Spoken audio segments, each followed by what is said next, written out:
بسم اللہ الرحمن الرحیم رب اشرح لی صدری ویسر لی امری واحلل عقدۃ من لسانی یفقہوا قولی صدق اللہ۔ ناظرین، میں میمونہ عرشین AB نیوز چینل میں آپ سب کا خیر مقدم کرتی ہوں۔ تو آئیے ہم آپ کو کرتے ہیں تمام خبروں سے باخبر۔ سب سے پہلے آج کی اہم سرخیاں۔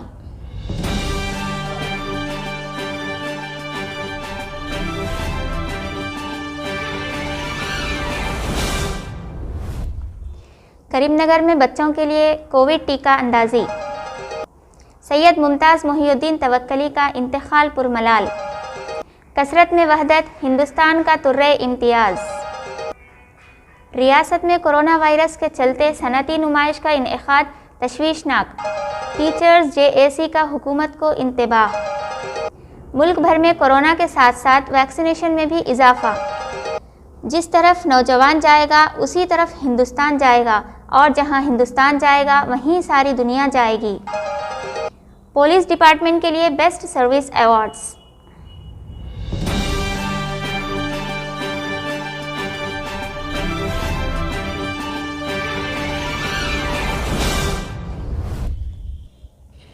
پندرہ تا 18 سال کے حامل بچوں کے لیے کووڈ ٹیکہ اندازی کا آغاز۔ ضلع کلکٹر کریم نگر RV کرنن کا بیان۔ ضلع میں بروز پیر سے 15 تا 18 سال کے حامل بچوں کے لیے کووڈ ٹیکہ اندازی کے آغاز کیے جانے کی ضلع کلکٹر کریم نگر RV کرنن نے بذریعہ پریس نوٹ اطلاع دی۔ انہوں نے اس بات کی وضاحت کی کہ ضلع میں ٹیکہ اندازی کے تمام تر انتظامات مکمل کیے جا چکے ہیں۔ ضلع کے تمام ابتدائی طبی مراکز، community health centre, area hospital, ضلع سرکاری دواخانے میں ٹیکہ اندازی مراکز قائم کیے گئے۔ 15 تا 18 سال کے حامل بچوں کے لیے کوویکسین ٹیکہ دیا جائے گا۔ ٹیکے کے لیے سال 2007 سے قبل کی تاریخ پیدائش کے حامل بچے اہل قرار دیے گئے۔ اربن علاقے کے مستقر اہل افراد کو کووڈ ایپ میں ٹیکہ اندازی کے لیے رجسٹریشن کروا سکتے ہیں۔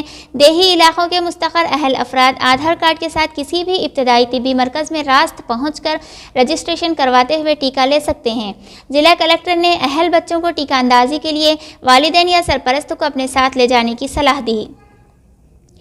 تو دوستوں، بڑھتے ہیں ایک اور خبر کی جانب۔ بہت افسوس کے ساتھ یہ اطلاع دی جاتی ہے کہ شہر کریم نگر کی مشہور و معروف شخصیت سید ممتاز محی الدین توکلی شاہ قادری المعروف سعید توکلی شاہ شاہین کا کل شام قلب پر حملے سے انتقال ہو گیا۔ سید سلیمان منصور توکلی شاہین متولی درگاہ حضرت کریم اللہ شاہ صاحب کے حقیقی بڑے بھائی تھے۔ پسماندگان میں اہلیہ کے علاوہ 3 فرزندان اور 1 دختر شامل ہے۔ نماز جنازہ اتوار کو بعد نماز ظہر جامع مسجد کریم نگر میں ادا کی گئی۔ مولانا قیوم ضیائی نے نماز جنازہ پڑھائی۔ تدفین احاطہ درگاہ حضرت کریم اللہ شاہ صاحب میں کی گئی۔ ایک اور خبر کی جانب۔ یوں تو ہندوستان کثرت میں وحدت اور وحدت میں کثرت کے لیے اپنی مثال آپ ہے، بلکہ یوں کہا جائے تو بے جا نہ ہوگا کہ گنگا جمنی تہذیب ہمارا طرۂ امتیاز رہا ہے۔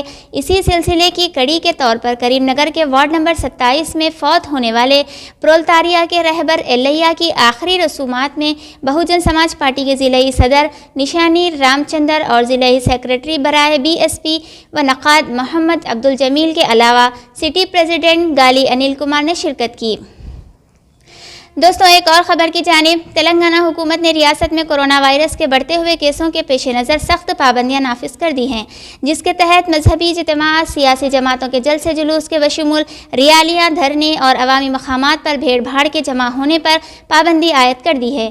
تاہم دوسری جانب حکومت نے حیدرآباد کے نامپلی میں ہر سال منعقد ہونے والی کل ہند صنعتی نمائش کے انعقاد کی اجازت دے دی ہے، جس کا ہفتے 1 جنوری کو گورنر تملسائی سندریا راجن اور وزیر داخلہ محمود علی نے افتتاح بھی کیا۔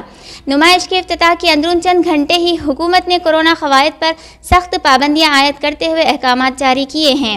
حکومت کے اس دوہرے رویے سے اپوزیشن جماعتوں اور عوام میں ناراضگی اور تشویش پائی جاتی ہے۔ عوام کا کہنا ہے کہ ایک طرف حکومت نے مذہبی اجتماعات، سیاسی جماعتوں کی ریالیوں اور جلسے عام پر پابندی لگا دی ہے، تو دوسری طرف نمائش کے انعقاد کی اجازت دے دی ہے۔ اپوزیشن جماعتوں اور عوام کا کہنا ہے کہ مذہبی اجتماعات اور سیاسی جلسے جلوس پر پابندی لگاتے ہوئے نمائش کے انعقاد کی اجازت دینا قابل تشویش بات ہے۔ چونکہ نمائش میں یومیہ ہزاروں کی تعداد میں عوام شرکت کرتے رہتے ہیں اور ان شرکاء کا تعلق بھی ملک کے طول و عرض سے ہوتا ہے۔ یہاں اس بات کا ذکر بے جا نہ ہوگا کہ باب الداخلہ سے لے کر نمائش بھر میں سماجی فاصلے کو برقرار رکھنا نہ صرف مشکل بلکہ عبور دانشمندی کی بات ہے۔ چنانچہ بعض عوامی حلقوں میں چہ گویاں چل رہی ہیں کہ کورونا کے بڑھتے کیسز کے پیش نظر نمائش کو بھی بند کر دینا چاہیے۔ واضح رہے کہ تلنگانہ حکومت نے کووڈ قواعد سے متعلق جاری کردہ سرکاری حکم نامہ GO میں اس مہینے کی 10 تاریخ تک توسیع کر دی ہے۔ چیف سیکریٹری سومیش کمار نے ریاست میں کووڈ پابندیوں کے نفاذ میں توسیع کرتے ہوئے GO نمبر 1 جاری کیا ہے۔ اس ماہ کی 10 تاریخ تک جلسہ جلوس، ریالیوں، سیاسی، ثقافتی اور مذہبی اجتماعات پر پابندی ہوگی۔ اسی طرح ایسے تمام پروگرامز پر پابندی ہوگی جہاں عوام کے مجتمع ہونے کے قوی امکانات ہوں۔ چیف سیکریٹری نے کووڈ کو پھیلنے سے روکنے کے اقدامات کے جز کے طور پر پہلے سے جاری کردہ احکامات کو سختی سے نافذ کرنے کی ہدایت دی۔ انہوں نے پبلک ٹرانسپورٹ، دکانوں، شاپنگ مالز اور دفاتر میں ماسک لگانے اور سماجی فاصلے پر سختی سے عمل کو یقینی بنانے کے لیے اقدامات کی ہدایت دی۔ سومیش کمار نے کہا کہ اسکولوں اور تعلیمی اداروں میں عملہ اور طلباء لازمی طور پر ماسک پہنیں اور کووڈ قوانین کی پابندی کریں۔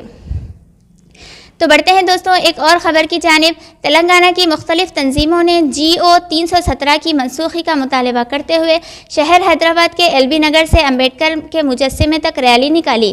اس GO کے ذریعے تلنگانہ حکومت کی جانب سے سرکاری ملازمین بشمول اساتذہ کے بین ضلعی تبادلوں کو یقینی بنایا جا رہا ہے۔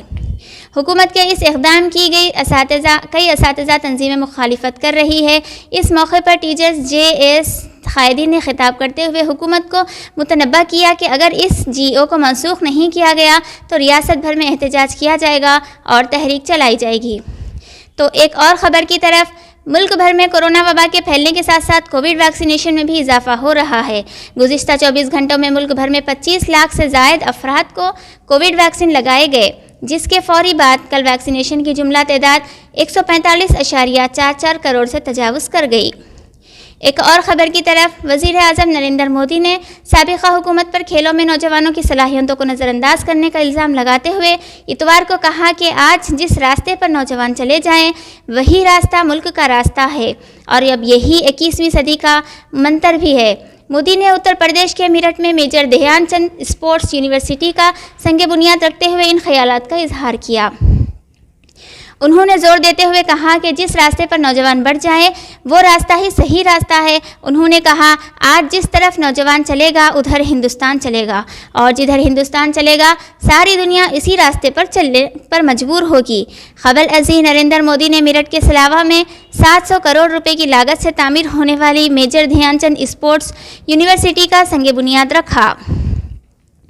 تو دوستوں ایک اور خبر کی جانب، تلنگانہ حکومت نے اپنے فرائض میں بہترین کارکردگی کا مظاہرہ کرنے والے پولیس عہدیداروں اور ملازمین کے لیے خصوصی سروس میڈلز کا اعلان کیا ہے۔ مرکزی حکومت کی جانب سے دیے جانے والے بہادری ایوارڈز کی طرح تلنگانہ حکومت چند برسوں سے ان پولیس عہدیداروں کو ایوارڈز پیش کر رہی ہے جنہوں نے شاندار خدمات انجام دی ہے۔ یہ بات روز روشن کی طرح عیاں ہے کہ مسلمان جہاں کہیں جاتا ہے اپنی قابلیت کا لوہا منواتا ہے۔ چنانچہ اعلان کردہ 618 ایوارڈز کے منجملہ 71 مسلم عہدیدار اور ملازمین بھی شامل ہیں۔ آخر میں ہم اس امید کے ساتھ آپ سے وداع لیتے ہیں کہ آپ کو ہمارا انداز، لب و لہجہ بےحد پسند آیا ہوگا، تو پھر تاخیر کیسی؟ جلد از جلد ہمارے چینل کو سبسکرائب، لائک اور شیئر ضرور کریں اور مزید خبروں کے لیے بیل آئیکن کو دبانا نہ بھولیں۔ واضح رہے کہ ہمارا کمنٹ باکس آپ کے پازیٹیو اور نیگیٹو کمنٹس کے لیے ہمیشہ کھلا رہے گا۔ تو انشاءاللہ کل پھر ملاقات ہوگی۔